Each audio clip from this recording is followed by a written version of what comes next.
Assalamualaikum warahmatullahi wabarakatuh.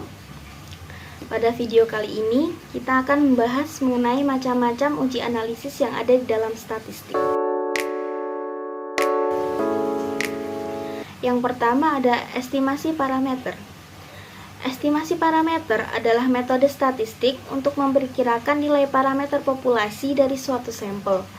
Artinya, dalam statistik, estimasi parameter itu digunakan untuk memperkirakan suatu parameter populasi dengan menggunakan perhitungan dengan sampel data. Secara umum, parameter suatu populasi tidak diketahui dan umumnya terlalu besar untuk mempelajari seluruh individunya. Dengan demikian, diambil sampel dari populasi. Sampel tersebut dianalisis secara statistik dan terakhir, hasil yang diperoleh dapat disimpulkan dari seluruh populasi. Dengan demikian, estimasi parameter statistik memungkinkan kita memiliki gambaran perkiraan tentang nilai parameter populasi. Nah, dalam statistik ada dua jenis estimasi parameter. Yang pertama, estimasi parameter spesifik yang melibatkan estimasi nilai parameter populasi ke nilai tertentu. Biasanya nilai parameter sampel digunakan sebagai estimasi parameter populasi.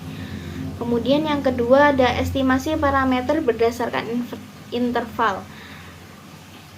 Estimasi parameter ini didasarkan pada estimasi parameter populasi dengan suatu interval. Jadi alih-alih memperkirakan parameter populasi ke suatu nilai, ia memperkirakannya menggunakan rentang nilai. Nah, estimasi titik ini lebih tepat dibandingkan estimasi interval karena estimasi ini mengurangi perkiraan menjadi nilai tunggal. Namun estimasi interval lebih dapat diandalkan karena nilai sebenarnya dari parameter lebih cenderung berada dalam suatu interval dibandingkan menentukan nilai pastinya menggunakan estimasi titik. Kemudian yang kedua ada uji hipotesis. Uji hipotesis adalah metode statistik yang digunakan untuk mengambil keputusan berdasarkan data sampel dan menguji klaim atau hipotesis tentang parameter populasi. Dalam proses uji hipotesis itu terdapat dua hipotesis yang dibuat, yaitu hipotesis nol dan hipotesis alternatif. Hipotesis nol itu merupakan klaim awal yang diasumsikan benar, sedangkan hipotesis alternatif adalah klaim yang ingin dibuktikan dan bertentangan dengan hipotesis nol. Tujuan utama dari uji hipotesis ini adalah untuk membuat keputusan berdasarkan bukti-bukti data yang ada. Apakah kita bisa menolak hipotesis nol dan menerima hipotesis alternatif ataupun sebaliknya? Adapun tujuan dari uji hipotesis ini yaitu untuk pengujian klaim, pembuktian hipotesis, pengambilan keputusan, generalisasi, kontrol kualitas, dan penelitian ilmiah. Terdapat dua macam uji hipotesis. Yang pertama yaitu uji hipotesis satu sampel, merupakan uji mencari kebenaran parameter populasi dari statistik sampel seperti uji rata-rata dan uji proporsi. Kemudian yang kedua ada uji hipotesis dua sampel, yaitu untuk membandingkan parameter dua populasi atau lebih. Dalam hal ini itu terdapat variabel dependen dan juga variabel independen. Yang ketiga ada uji chi-square. Nah, uji chi-square ini merupakan uji statistik yang digunakan untuk membandingkan hasil yang diamati dan yang diharapkan. Tujuan dari pengujian ini adalah untuk mengidentifikasi apakah kesenjangan antara data aktual dan data prediksi itu disebabkan oleh kebetulan atau karena adanya keterkaitan antar variabel yang dipertimbangkan. Nah, dalam uji chi-square ini juga terdapat dua jenis uji, yaitu yang pertama uji keseluruhan chi-square yang digunakan untuk menguji apakah distribusi frekuensi suatu variabel kategori itu berbeda dari harapan.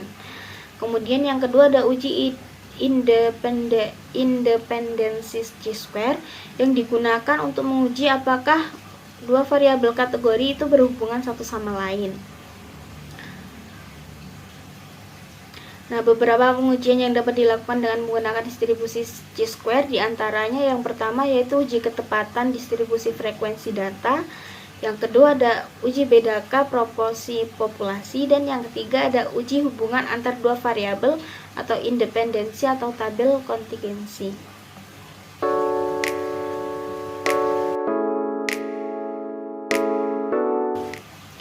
Kemudian yang keempat itu ada uji F. Nah, uji F ini bertujuan untuk mencari apakah variabel independen itu secara bersama-sama atau simultan mempengaruhi variabel dependen. Uji F ini dilakukan untuk melihat pengaruh dari seluruh variabel independen secara bersama-sama terhadap variabel dependen. Tingkatan yang digunakan adalah sebesar 0,5 atau 5%. Jadi, jika nilai signifikansi uji F ini lebih kecil dari 0,05, maka diartikan bahwa variabel independen secara simultan itu mempengaruhi variabel dependen ataupun sebaliknya. Uji simultan F itu digunakan untuk mengetahui ada atau tidaknya pengaruh secara bersama-sama atau simultan antara variabel independen terhadap variabel dependen. Pengujian statistik ANOVA ini merupakan bentuk pengujian hipotesis di mana dapat menarik kesimpulan berdasarkan data atau kelompok statistik yang disimpulkan. Pengambilan keputusan dapat dilihat dari pengujian ini itu dilakukan dengan melihat nilai F yang terdapat pada tabel ANOVA. Nah, ketentuan uji F menurut Ghazali itu sebagai berikut. Yang pertama, jika nilai signifikan F lebih kecil dari 0,05, maka H0 ditolak dan HA diterima. Artinya, semua variabel independen atau bebas itu memiliki pengaruh secara signifikan terhadap variabel dependen. Kemudian yang kedua, jika nilai signifikan F itu lebih besar dari 0,05, maka HO diterima dan HA ditolak. Artinya semua variabel independen atau bebas tidak memiliki pengaruh secara signifikan terhadap variabel dependen.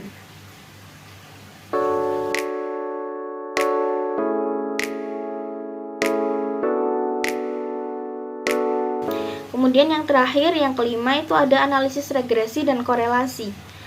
Analisis regresi adalah suatu metode statistik yang digunakan untuk memahami hubungan sebab akibat antara satu variabel dependen dengan satu atau lebih variabel independen. Dengan kata lain, analisis regresi itu membantu kita untuk memprediksi nilai variabel dependen berdasarkan nilai variabel dependen tadi itu terdapat beberapa jenis Dengan kata lain, analisis regresi itu membantu kita memprediksi nilai variabel dependen berdasarkan nilai variabel independen.